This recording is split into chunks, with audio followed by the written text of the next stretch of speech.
Talk about the significance of this procedure and the precedent it sets, or what it might mean for future kids who are like John. I mean, as I said, this procedure is indicated in severe sickle cell disease. The difficulty is finding a family match donor for them. And if there is a family match donor and the patient, like John, has a reasonable organ functions and we think that he can pass through the test to go into transplant, we will consider that, and we do that all the time. But we have to be careful about prioritizing patients, because this procedure was mainly invented for leukemias and cancer, and we are using it to treat a disease that is not immediately life-threatening. The first child in history who had sickle cell transplant was actually a child in late 80s or beginning of 1990s who had acute myeloid leukemia. But coincidentally, that child has sickle cell disease. And when they did the bone marrow transplant to cure the leukemia, she was cured from the sickle cell disease. And that was the first case reported. Considering, other parents watching, seeing this story, whose children suffer from sickle cell disease, does this give them more hope, or would they have to find that perfect match? Is this kind of a one-off? Like, I'm just trying to sort of the future of this type of transplant at your hospital. No, certainly, it will give them more hope. And, as I said when I talking a few minutes ago, that the number of transplants has increased because we understand better the complication of transplant, and now we have better medications and better disease control. So I think it gives more hope, but the limitation factor is to find a good sibling, a brother or a sister, that doesn't have sickle cell and is a complete match. And only 25% of family siblings will be matched to a potential patient. So no one watching could say, try and donate to some of these children. It has to be a family match? So far, the main transplant for sickle cell disease, it has to be a family match.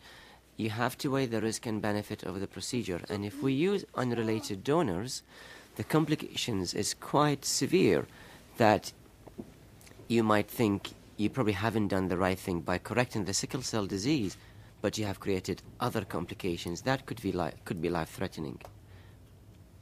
Is he on any medication, or does he have to be on medication now that the procedure is finished, completed?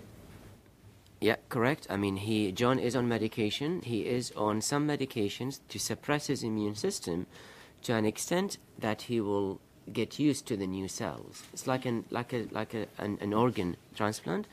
Bone marrow and stem cells are clever cells, and if they are, if you don't suppress John's immune system, he will reject them. So he's on medication for that, and also we have to look at the other side.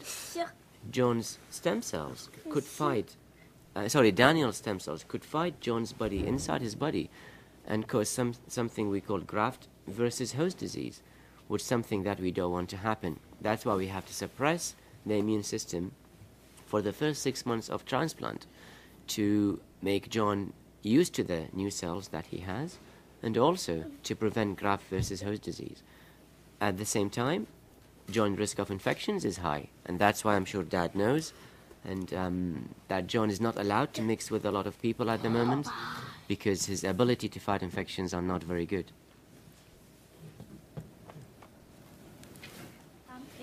If I can ask, I guess in terms of step-by-step, what do you guys hope, I guess maybe it's a similar question, but what do you guys hope that people will take from this story?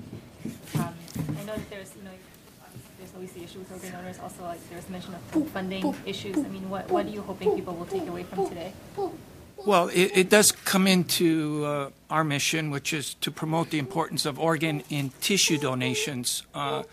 Bone marrow is a tissue, and as Dr. Gasses was mentioning, if the person is suffering from sickle cell, there would be a lot less risk if it was donated from a family member.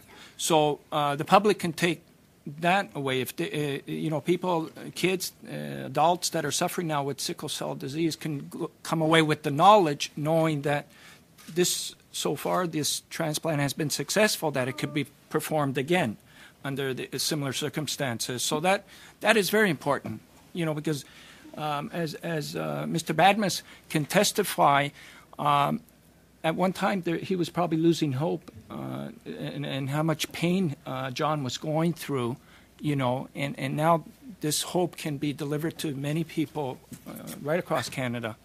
So it is very important, and it is something that falls within our reign. If there isn't any more questions, what we're going to do now is proceed to committee room number 2, which is around the corner, and it is in committee room number 2 that Daniel will receive his famous medal. And